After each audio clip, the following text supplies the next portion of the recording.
Hello ಎಲ್ರಿಗೂ ಹೇಗಿದ್ದೀರಾ? ನಾವಂತೂ ತುಂಬಾ ಚೆನ್ನಾಗಿದ್ದೀವಿ. ಇವತ್ತಿನ ವಾಯ್ಸ್ ನಿಮಗೆ ಚೇಂಜಸ್ ಕಾಣ್ತಾ ಇರ್ಬೋದು. ಸ್ವಲ್ಪ ಕೋಲ್ಡ್ ಆಗಿದೆ, ಅದಕ್ಕೆ ಸ್ವಲ್ಪ ವಾಯ್ಸ್ ಚೇಂಜ್ ಆಗಿದೆ. ಹಾಗೆ ನಮ್ಮ ಮನೆಯವರು ಕೆಲಸ ಮುಗಿಸ್ಕೊಂಡು ಬಂದು ಈಗ ಮನೆಯಲ್ಲಿ ಕೂತಿದ್ದಾರೆ. ಈಗ ಸ್ವಲ್ಪ ಟೀ ಕೊಡೋಣ ಅಂತಂದು ಕೇಳಿದ್ರು, ಅದಕ್ಕೆ ಟೀ ಇತ್ತು. ನಾನು ಅಷ್ಟರಲ್ಲಿ ಸ್ವಲ್ಪ ಕೆಲಸಗಳು ಮುಗಿಸಿದ್ದೆ ಅಷ್ಟೇ ಅವ್ರು ಬರೋಷ್ಟರಲ್ಲಿ. ಈಗ ಕೆಲಸಗಳನ್ನ ಕಂಟಿನ್ಯೂ ಮಾಡಬೇಕು. ಹಾಗೆ ಹೊಸದಾಗಿ ಯಾರಾದರೂ ನೋಡ್ತಾ ಇದ್ರೆ ಪ್ಲೀಸ್ ಸಬ್ಸ್ಕ್ರೈಬ್ ಮಾಡ್ಕೊಳ್ಳಿ. ವಿಡಿಯೋ ಇಷ್ಟ ಆದರೆ ಒಂದು ಲೈಕ್ ಮಾಡೋದು ಮಾತ್ರ ಮರಿಬೇಡಿ. ಪ್ಲೀಸ್ ಲೈಕ್ ಮಾಡಿ, ವಿಡಿಯೋನ ಸ್ಕಿಪ್ ಮಾಡದೆ ಕೊನೆವರೆಗೂ ನೋಡಿ. ಹಾಗೆ ಹೊಸಬ್ರು ಯಾರಾದರೂ ನೋಡ್ತಾ ಇದ್ರೆ ಪ್ಲೀಸ್ ಸಬ್ಸ್ಕ್ರೈಬ್ ಮಾಡ್ಕೊಳ್ಳಿ. ವಿಡಿಯೋ ಕಂಟಿನ್ಯೂ ಆಗುತ್ತೆ, ನೋಡ್ತಾ ಇರಿ. ಹಾಗೆ ನಮ್ಮ ಮನೆಯವ್ರ ಮನೆಯಲ್ಲಿದ್ದರೆ ಈ ರೀತಿ ಏನಾದರೂ ಒಂದು ಮೊಬೈಲಲ್ಲಿ ಏನಾದರೂ ಹೊಸ್ದಾಗಿ ಒಂದು ವಿಡಿಯೋ ನೋಡಿದ್ರೆ, ಇಲ್ಲ ಏನಾದರೂ ಒಂದು ಐಟಮ್ಸ್ ಏನಾದರೂ ಮನೆಗೆ ಬೇಕಾಗಿರೋ ಅಂಥವಾಗಿರ್ಬೋದು, ಏನಾದರೂ ಆಗಲಿ ಆ ಥರ ನೋಡಿದ್ರೆ ತೋರಿಸ್ತಾನೆ ಇರ್ತಾರೆ. ಸೊ ಈ ಥರ ಟ್ರೈ ಮಾಡು ವೀಡಿಯೋಸ್ ಆದರೆ ಲಾಗ್ಸಲ್ಲೇ ಹೇಳ್ತಾರೆ. ಹೇಳ್ರಿ ಪಾಪ ಅವ್ರೇನು ಯಾವತ್ತೂ ನೀನು ರೀಲ್ಸ್ ಮಾಡು, ಈ ರೀತಿ ಇರೋ ಆ ರೀತಿ ಹೊಸದಾಗಿ ಟ್ರೈ ಮಾಡು ಅಂತಂದು ಯಾವತ್ತೂ ನನಗೆ ಆ ರೀತಿ ಎಲ್ಲ ಇದು ಮಾಡಲ್ಲ. ಸೊ ನಾನು ಏನು ಹೋಗ್ತೀನೋ ಅದೇ ವೇಯಲ್ಲೇ ಬೇರೆ ಯಾರಾದರೂ ಮಾಡ್ತಾ ಇದ್ರೆ ಸೊ ಈ ರೀತಿ ಒಂದು ಸರಿ ಮಾಡು, ಈ ರೀತಿ ರೆಸಿಪಿ ಮಾಡು ಅಂತಂದು ಹೇಳ್ತಾ ಇರ್ತಾರೆ. ಆ ಥರ ಡಿಸ್ಕಷನ್ ಅವ್ರ ಮನೇಲಿದ್ದರೆ ಪಕ್ಕ ಏನಾದರೂ ಒಂದು ಡಿಸ್ಕಷನ್ ನಡೀತಾನೆ ಇರುತ್ತೆ.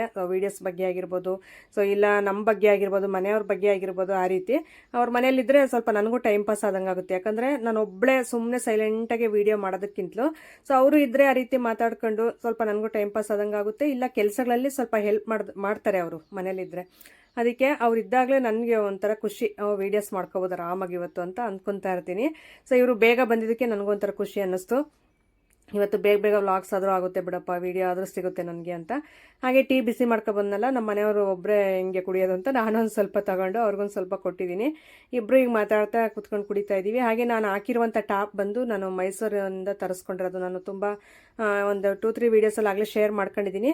ಒಂದೇ ಸಾರಿ ಒಂದು 1000ಗೂ ಏನೋ 4 ಲೆಗಿನ್ಸ್ ಅದೆಲ್ಲ 5 ಲೆಗಿನ್ಸ್ ಎಲ್ಲ ಕೊಟ್ಟಿದ್ರಲ್ಲ, ಅವರೇ ಸಹನಾ ಕಿಶೋರ್ ಲಾಗ್ಸ್ ಅಂತ ಹೇಳ್ಬಿಟ್ಟು ಅವರು ಇದರಲ್ಲೇ ತೊಗೊಂಡಿದ್ದು. ಅವ್ರದ್ದು ಯೂಟ್ಯೂಬ್ ಚಾನಲ್ಲು ಇದೆ, ನಿಮಗೂ ಬೇಕಂದರೆ ಒಂದು ವೇಳೆ ಚೆನ್ನಾಗಿದ್ದಾವೆ ಕ್ವಾಲಿಟಿ ಎಲ್ಲನೂ. ಡೈಲಿ ವೇರ್ಗಂತೂ ತುಂಬ ಚೆನ್ನಾಗಿದ್ದಾವೆ. ಅವರು ತುಂಬ ಕಡಿಮೆ ಕಾಸ್ಟಲ್ಲೇ ಕೊಡ್ತಾರೆ. ನೋಡಿ ಒಂದು ಸಾರಿ ವಿಚಾರಿಸಿ.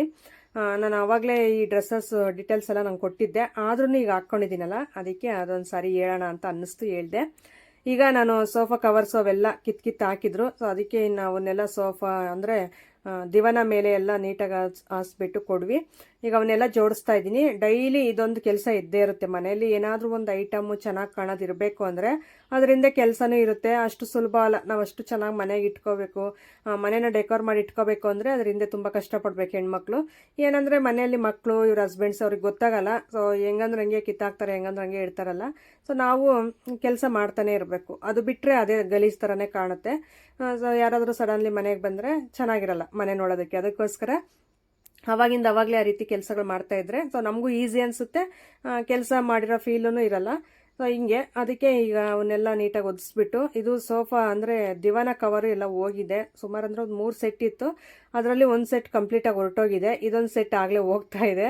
ಅದು ನಾನು ಆ ಕಡೆ ಹಾಕಿದ್ದೀನಲ್ಲ, ಈಗ ಪಿಲ್ಲೋ ಕವರ್ ಇಟ್ನಲ್ಲ, ಸೊ ಪಿಲ್ಲೋ ಕವರು ಅಲ್ಲಿ ನಮ್ಮ ಪಾರುನ ಏನು ಮಾಡಿದ್ದೆ, ನಾನು ಅವಾಗ ಒಂದು ಸಾರಿ ನಮ್ಮೂರಲ್ಲಿ ದೇವರೇನೋ ಕರ್ಕೊಂಡು ಬರ್ತೀರಂತ ಬೇಗ ಬಾಗ್ಲಾಕೊಂಡು ಹೋಗಿದ್ರೆ ಅದು ಈ ಕಡೆ ಬಿಟ್ಟಿದ್ದೆ ಮಂಚ, ಅದು ದಿವನ ಹತ್ರ ಬಟ್ಟೆನ.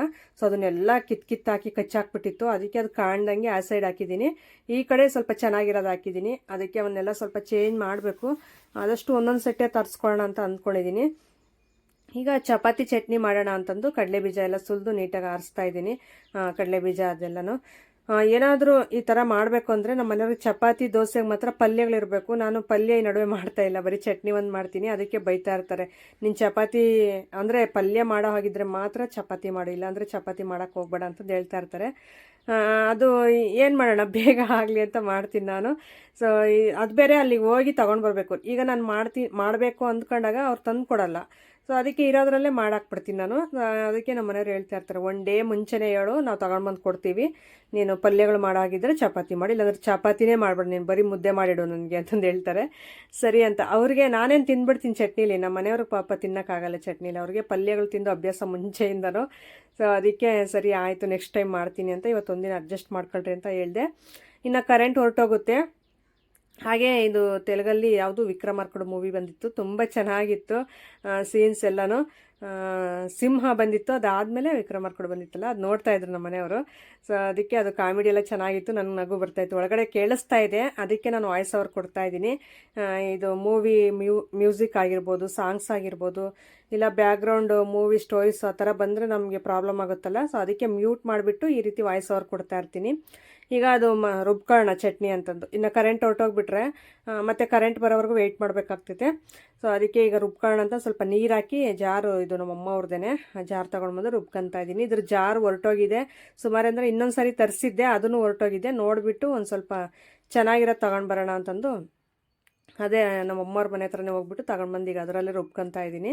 ಪರವಾಗಿಲ್ಲ, ಈ ರೀತಿ ಏನಾದರೂ ಎಮರ್ಜೆನ್ಸಿಗೆ ಒಂದು ಗ್ಯಾಸ್ ಆಗೋದ್ರೆ, ಖಾಲಿ ಆಗಿಬಿಟ್ರೆ, ಮತ್ತು ಕುಕ್ಕರ್ ಏನಾದರೂ ವಿಸಲ್ ಬೇಕಾಗಿದ್ರೂ ಜಾರ್ ಈ ಥರ ಎಲ್ಲ ನಮ್ಮ ಅಮ್ಮವ್ರ ಮನೆ ಆರಾಮಾಗಿ ನನಗೆ ಹೆಲ್ಪ್ ಆಗುತ್ತೆ ಇಲ್ಲೇ ಇರೋದ್ರಿಂದ. ಇಲ್ಲಾಂದರೆ ಅಕ್ಕಪಕ್ಕದವ್ರನ್ನ ಕೇಳಬೇಕಾಗುತ್ತೆ, ಅಷ್ಟು ಸರಿ ಇರಲ್ಲ. ಒಂದು ಸಾರಿ ಕೇಳ್ಬೋದು, ಇಲ್ಲ 2 ಸಾರಿ ಕೇಳ್ಬೋದು. ಪದೇ ಪದೇ ಕೇಳಿದ್ರೆ ಯಾರೇ ಆಗಲಿ, ಇವಾಗ ನಾವೇ ಆಗಲಿ ಬೈಕೊತೀವಿ, ಏನು ಯಾವಾಗಲೂ ಬರ್ತಾರೆ ಇವರು ಅನ್ನೋ ಥರ. ಅದೇ ನಮ್ಮ ಅಮ್ಮವ್ರ ಮನೆ ಆಗಿರೋದ್ರಿಂದ ಫ್ರೀಯಾಗಿ ಆರಾಮಾಗಿ ಎಷ್ಟು ದಿನ ಬೇಕಾದ್ರೂ ತೊಗೋಬೋದು. ಆದರೆ ತೊಗೊಳಲ್ಲ ಹೇಳ್ರಿ, ನಾನು ಬೇಗ ತೊಗೊತೀನಿ ಹೇಳಿದ್ದು. ಸೊ ಅದು ನಮ್ಮ ಮನೆ ಇದ್ದಂಗೆ ಇರುತ್ತೆ ಫೀಲು, ಅದಕ್ಕೆ ಹೇಳ್ತಾ ಇದ್ದೀನಿ. ಈಗ ನಮ್ಮ ಸಿಂಬಾಗೂ ಮತ್ತು ಪಾರುಗೂ ಊಟ ಆಗಲೇ ಒಂದು ಪ್ಲೇಟ್ ತುಂಬ ಹಾಕಿದ್ದೆ ಇದಕ್ಕೆ, ಅದು ತಿಂದಾಕ್ಬಿಟ್ಟಿತ್ತು, ಫುಲ್ಲು ಖಾಲಿ ಮಾಡಿತ್ತು. ಅದಕ್ಕೆ ನಮ್ಮ ಮನೆಯವ್ರು ಇನ್ನೊಂದು ಸ್ವಲ್ಪ ಹಾಕು, ಎಲ್ಲ ಖಾಲಿ ಮಾಡಿದೆ ಅಂದರೆ ಇನ್ನೊಂದು ಇಡಿಯಷ್ಟು ಹಾಕಿ ನಮ್ಮ ಪಾರುನ ಕರಿತಾ ಇದ್ದೀನಿ. ಅವಳಿಲ್ಲಿ ಎಲ್ಲೂ ಇಲ್ಲ, ಎಲ್ಲೋಗಿದ್ದಾಳೋ ಗೊತ್ತಿಲ್ಲ. ಸೊ ಅವಳು ಬಂದಿದ್ದ ತಕ್ಷಣ ಅವ್ಳಿಗೂ ಊಟ ಇಡಬೇಕು. ಹಾಗೆ ನಮ್ಮ ತಮ್ಮ ಇದ್ನಲ್ಲ, ಸೊ ಬರೀ ನಿಮ್ಮ ಪಾರುಗೂ ಸಿಂಬಾಗೆ ಹಾಕ್ತೀಯ, ನಮ್ಮ ನಾಯಿಗಳಿಗೆ ಹಾಕು ಅಂತಂದು ಹೇಳ್ತಾ ಇದ್ದ. ನಿನ್ನ ನಾಯಿಗಳಿಗೆ ಆಗಲೇ ಬೆಳಗ್ಗೆನೇ ಹಾಕಿದೆ ಅಂದರೆ ಅವು ತಿಂತಾ ಇರ್ತವೆ ಇವು ಹಾಕಿದಾಗ. ಇಲ್ಲ ನಾನು ರಾತ್ರಿ ಮಿಕ್ಕಿರೋದು ಮತ್ತು ಇದೆಲ್ಲ ಇರುತ್ತಲ್ಲ, ಸುಮ್ಮನೆ ವೇಸ್ಟ್ ಆಗುತ್ತೆ ಅಂತ ಹೇಳ್ಬಿಟ್ಟು ಸ್ವಲ್ಪ ಸಾಂಬಾರು ಅದು ಏನಾದರೂ ಇದ್ದರೆ ಕಲಿಸ್ಬಿಟ್ಟು ಹಾಕ್ತಾ ಇರ್ತೀನಿ, ಅವು ತಿಂತಾ ಇರ್ತವೆ. ಹಾಗೆ ನಿತಿನ್ ಅರವಿಂದ್ ಪಾರಿವಾಳ ನೋಡಿ ಎಷ್ಟು ಚೆನ್ನಾಗಿ ಮೇಲೆ ಕೂತಿದ್ದಾವೆ ಕರೆಂಟ್ ಕಂಬದ ಮೇಲೆ. ಸೊ ಅವಕ್ಕೇನೂ ಆಗಲ್ಲ ಆ ಥರ ಅಲ್ವಾ, ಮನುಷ್ಯರು ಅದೇ ಆ ಥರ ಇಟ್ಕೊಬಿಡ್ಲಿ ಅಷ್ಟೇ. ಇನ್ನು ಹಾಗೆ ಲಾಸ್ಟೇ ಅವ್ರ ನಾಯಿ ಎರಡನ್ನೂ ಕರ್ಕೊಂಬಂದವ್ರು. ಅವ್ರ ಅಪ್ಪನ ಮಾತು ಕೇಳ್ಬಿಟ್ಟು ಕರ್ಕೊಂಡು ಬಂದವಳೆ. ಹಾಕತ್ತೆ ನಮ್ಮ ನಾಯಿಗಳಿಗೂ ಊಟ ಅಂತಂದು ಕೇಳ್ತಾ ಇದ್ಲು. ಹಾಕ್ತೀನಿ ಫಸ್ಟು ನಮ್ಮ ಸಿಂಬನು ಪಾರು ತಿನ್ನಲಿ, ಯಾಕಂದರೆ ಜಗಳ ಹಿಡಿದ್ಬಿಡ್ತಾವೆ ಎಲ್ಲ ಒಂದೇ ಥರ ಸೇರ್ಕೊಬಿಟ್ರೆ. ಆಮೇಲೆ ಕೊನೆಯದಾಗ ಹಾಕ್ತೀನಿ ಅಂತಂದು ಹೇಳ್ತಾ ಇದ್ದೆ. ಅಷ್ಟರಲ್ಲಿ ಈ ಕಡೆ ಪಾರಿವಾಳಗಳು ಎಲ್ಲ ಮೇಯ್ಸೋಕ್ಕೆ ಅಂತಂದು ಬಿಟ್ಟಿದ್ರು. ಒಂದು ಸ್ವಲ್ಪ ಅಷ್ಟೇ, ಇನ್ನು ಉಳಿಕೆಯಾಗಿರೋವೆಲ್ಲ ಆ ಕಡೆನೇ ಇದ್ವು. ಹಾಗೆ ಪಾರು ಬಂದ್ಲು ಮನೆ ಹತ್ರ ನೋಡಿ.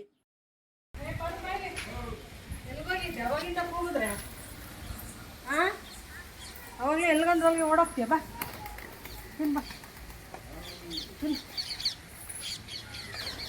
ಇದೆಲ್ಲ ಹೋಗಿದ್ದೀನಿ, ಎಲ್ಲೂ ಇಲ್ಲ. ಅವಾಗ ತಿರ್ಗಾಕ್ ಹೋಗ್ತಾಳೆ.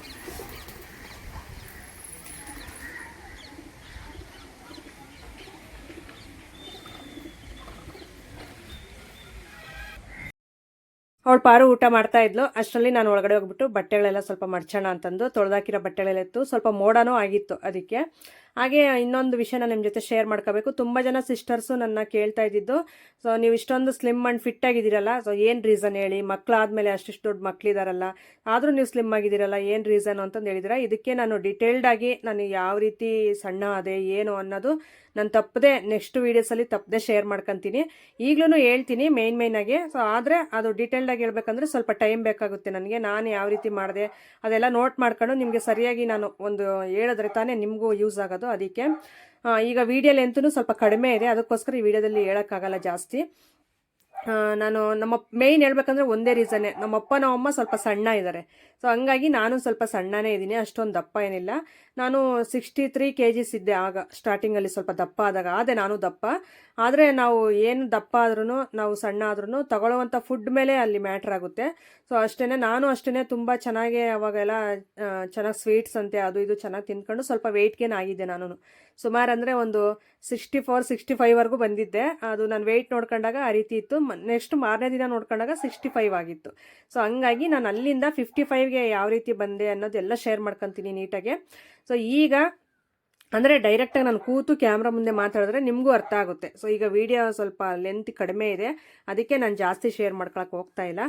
ಮೇಯ್ನ್ ಈ ರೀತಿ ಹೇಳ್ತಾ ಇದ್ದೀನಿ, ನಾವು ತೊಗೊಳ್ಳೋವಂಥ ಫುಡ್ ಮೇಲೆ. ಇನ್ನೊಂದು ನಿಮಗೆ ಯೂಸ್ ಆಗಲಿ ಅಂತಂದರೆ ನಾನು ನಿಜವಾಗ್ಲೂ ನೆಕ್ಸ್ಟ್ ನಾನು 2-3 ಡೇಸಲ್ಲೇ ನಾನು ಪಕ್ಕಾ ವೀಡಿಯೋನ ಅಪ್ಲೋಡ್ ಮಾಡ್ತೀನಿ. ದಯವಿಟ್ಟು ಅರ್ಥ ಮಾಡ್ಕೊತೀರ ಅಂತ ಅಂದ್ಕೊಂಡಿದ್ದೀನಿ. ಈಗ ನಾನು ಚಪಾತಿ ಸುಡೋಣ ಅಂತಂದು ಹೇಳ್ಬಿಟ್ಟು ಅಡುಗೆ ಮನೆಗೆ ಬಂದೆ. ಈಗ ನಾನು ಆಗಲೇ ಚಪಾತಿ ಇಟ್ಟು ಕಲಸಿಟ್ಟು ಸ್ವಲ್ಪ ಅನ್ನನೂ ಮಾಡಿ ಚಟ್ನಿನೂ ಮಾಡಿದ್ದೆ. ಈಗ ನೋಡಿ ಇದಕ್ಕೆಲ್ಲ ಸುಟ್ಟುಬಿಟ್ರೆ ಇದು ಅಡುಗೆ ಕೆಲಸ ಮುಗಿಯುತ್ತೆ. ಆಮೇಲೆ ಇನ್ನು ಅಡುಗೆ ಕೆಲಸಕ್ಕೆ ಬರೋಕ್ಕಾಗಲ್ಲ. ಸಾರಿ, ಈ ವಿಡಿಯೋದಲ್ಲೇ ಶೇರ್ ಮಾಡ್ಕೋಬೇಕಾಗಿತ್ತು ನಾನು. ಅದು ಏನಂದರೆ ನಾನು ನೋಡ್ಕೊಳ್ಳಿಲ್ಲ, ವೀಡಿಯೋ ಸ್ವಲ್ಪ ಲೆಂತ್ ಕಡಿಮೆ ಇದೆ. ನಾನು ಲೆಂತ್ ಇದೆ ಬಿಡು ಮಾತಾಡ್ಬೋದು ಅಂತ ಅಂದ್ಕೊಂಡೆ, ಆದರೆ ಬೇಗ ಮುಗಿಯುತ್ತೆ, ಮ್ಯಾಟ್ರೆಲ್ಲ ಕ್ಲಿಯರಾಗಿ ಹೇಳೋಕ್ಕಾಗಲ್ಲ. ನಾನು ತಪ್ಪದೆ ಶೇರ್ ಮಾಡ್ಕೊತೀನಿ, ವೆಯ್ಟ್ ಮಾಡ್ತಾಯಿರಿ. ಇನ್ನೊಂದು 2-3 ಡೇಸಲ್ಲಿ ವೆಯ್ಟ್ ಮಾಡ್ತಾಯಿರಿ, ತಪ್ಪದೆ ಶೇರ್ ಮಾಡ್ಕೊತೀನಿ. ಈಗ ಚಪಾತಿಗೆ ಸ್ವಲ್ಪ ಎಣ್ಣೆ ಎಲ್ಲ ಹಾಕ್ಬಿಟ್ಟು ಸುಡ್ತಾಯಿದ್ದೀನಿ. ಅರವಿಂದ್ ಆಗಲೇ ಬಂದುಬಿಟ್ಟು ನನಗೆ ತಿನ್ನಕ್ಕೆ ಬೇಕು, ಹೊಟ್ಟೆ ಹಸಿತಿದೆ ಅಂತ ಹೇಳ್ತಾ ಇದ್ದ. ಕತ್ಲೆ ಕತ್ಲೆ ಆಗೋಯ್ತು ಆಗ್ಲೇ.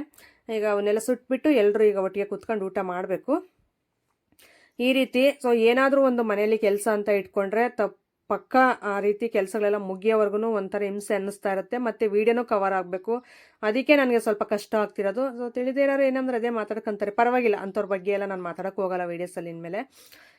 ಈಗ ನೋಡಿ ಅವನಿಗೆ ಒಂದು ಸುಟ್ಟಿದ ತಕ್ಷಣ ನನ್ನ ಮಗ ಬಂದು ತಗೊಂಡೋದಾಗಲೇ ತಿನ್ನೋಕ್ಕೆ, ಅದಕ್ಕೆ ಹಿಂದೆ ಇನ್ನೊಂದು 2 ಸುಟ್ಟು ಹಾಕೋಣ ಅಂತಂದು ಹೇಳ್ಬಿಟ್ಟು ಸುಡ್ತಾ ಇದ್ದೀನಿ. ಸೊ ಚಪಾತಿನ ಇದೇ ರೀತಿಯೇ ಮಾಡೋದು ನಾನು. ಇನ್ನು ಅದು ಪದರ ಬರುತ್ತಲ್ಲ ಅದೆಲ್ಲ ಮಾಡ್ತಾ ಕೂತ್ಕೊಳ್ಳೋಕೆ ನಂಗೆ ಟೈಮು ಇಲ್ಲ. ಸೊ ಆ ರೀತಿ ಆಗೋದು ಇಲ್ಲ, ಯಾಕಂದರೆ ನಾವು 4 ಜನ ಇದ್ದೀವಿ, 4 ಜನಕ್ಕೂ ಮಾಡಬೇಕಂದ್ರೆ ಸುಲಭ ಅಲ್ಲ. ಬೇರೆ ಯಾರಾದರೂ ಹೊಸ್ಕೊಡೋರಿದ್ದರೆ ಆರಾಮಾಗಿ ಆ ರೀತಿ ಮಾಡ್ಬೋದು. ಇನ್ನು ಒಬ್ಬಳೇ ಮಾಡೋದ್ರಿಂದ ಸ್ವಲ್ಪ ಕಷ್ಟ ಅನಿಸುತ್ತೆ. ಅದಕ್ಕೆ ಇದೇ ಡೈರೆಕ್ಟ್ ಈ ರೀತಿ ಹಸಿಯೋದು ಸುಡೋದು ತಿನ್ನೋದು ಅಷ್ಟೇ. ಚೆನ್ನಾಗಿರುತ್ತೆ ಚಟ್ನಿನೂ ಚಪಾತಿ. ನನಗೆ ಇಷ್ಟ ಆಗುತ್ತಪ್ಪ, ನಮ್ಮ ಮನೆಯವ್ರಿಗೆ ಏನೋ ಗೊತ್ತಿಲ್ಲ, ಅವ್ರಿಗೆ ಪಲ್ಯಗಳಿರಬೇಕು. ಸೊ ಅದಕ್ಕೆ ಅವ್ರಿಗೆ ಪಲ್ಯನೇ ಮಾಡ್ಕೊಳ್ಳೋಣ ನೆಕ್ಸ್ಟ್ ಟೈಮ್ ಅಂತಂದು. ಈಗ ಅರವಿಂದನಿಗೆ ಒಂದು ಹಾಕಿದ್ನಲ್ಲ, ತಗೊಂಡೋಗಿ ಇನ್ನೊಂದು ಹಾಕಿ ಒಂದಾದಮೇಲೆ ಒಂದು ರೀತಿ ಹಾಕ್ತಾಯಿದ್ದೀನಿ. ಈಗ ಎಲ್ಲರೂ ಊಟ ಮಾಡೋಣ ಅಂತಂದು ಊಟ ಮಾಡೋಕ್ಕೆ ಅಂತ ಕುತ್ಕೊಂಡ್ವಿ. ವಿಡಿಯೋ ಕಂಟಿನ್ಯೂ ಆಗುತ್ತೆ. ಎಲ್ರಿಗೂ ಟೈಮ್ ಬಂದು ಈಗ ಆಗಲೇ 10 ಗಂಟೆ ಆಗ್ತಾಯಿದೆ.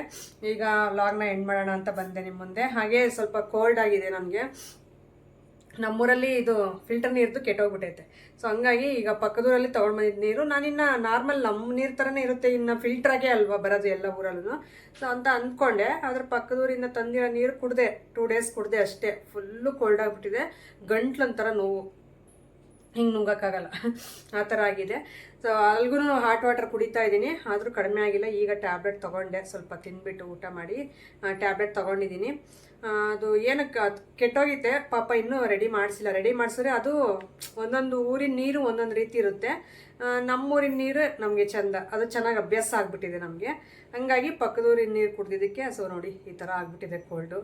ಅದು ಸ್ವಲ್ಪ ಕಾಯಿಸ್ಕೊಂಡೆ ಕುಡಿಬೇಕಾಗಿತ್ತು ಸ್ಟಾರ್ಟಿಂಗಲ್ಲಿ. ನಾನು ಇನ್ನು ಫಿಲ್ಟ್ರಾಗಿ ಬರುತ್ತಂತಂದು ನಾನು ಹಂಗೆ ಕುಡಿದ್ಬಿಟ್ಟೆ, ಅದಕ್ಕೆ ಕೋಲ್ಡ್ ಆಯಿತು. ಓಕೆ ಫ್ರೆಂಡ್ಸ್, ಈ ರೀತಿ ಇತ್ತು ಇವತ್ತಿನ ವಿಡಿಯೋ. ಯಾವ ರೀತಿ ಅನ್ನಿಸ್ತು ಅಂತ ನೀವು ಕಾಮೆಂಟ್ ಸೆಕ್ಷನಲ್ಲಿ ತಿಳಿಸಿ. ಹಾಗೆ ಹೊಸಬ್ರು ಯಾರಾದರೂ ನೋಡ್ತಾ ಇದ್ದರೆ ಪ್ಲೀಸ್ ಸಬ್ಸ್ಕ್ರೈಬ್ ಮಾಡ್ಕೊಳ್ಳಿ. ವಿಡಿಯೋ ಇಷ್ಟ ಆದರೆ ಒಂದು ಲೈಕ್ ಮಾಡೋದು ಮಾತ್ರ ಮರಿಬೇಡಿ. ಲೈಕ್ ಮಾಡಿ, ಆದಷ್ಟು ಸಪೋರ್ಟ್ ಮಾಡಿ, ನಿಮ್ಮ ಫ್ರೆಂಡ್ಸ್ ಆ್ಯಂಡ್ ಫ್ಯಾಮಿಲಿ ಮೆಂಬರ್ಸ್ಗೆಲ್ಲ ಶೇರ್ ಮಾಡಿ. ಸೊ ಅವರು ನೋಡಿಬಿಟ್ಟು ನನ್ನ ವೀಡಿಯೋಸ್ನ ಸಪೋರ್ಟ್ ಮಾಡಲಿ ಅಂತ ಕೇಳ್ಕೊಳ್ತಾ ಇದ್ದೀನಿ. ನನಗೆ ಜಾಸ್ತಿ ಮಾತಾಡೋಕ್ಕಾಗ್ತಾ ಇಲ್ಲ, ಇಲ್ಲಿಗೆ ವಿಡಿಯೋನ ಎಂಡ್ ಮಾಡ್ತಾ ಇದ್ದೀನಿ. ಸಿಗೋಣ ನಾಳೆ ಒಂದು ಒಳ್ಳೆ ವ್ಲಾಗ್ ಮುಖಾಂತರ. Thank you for watching. Bye.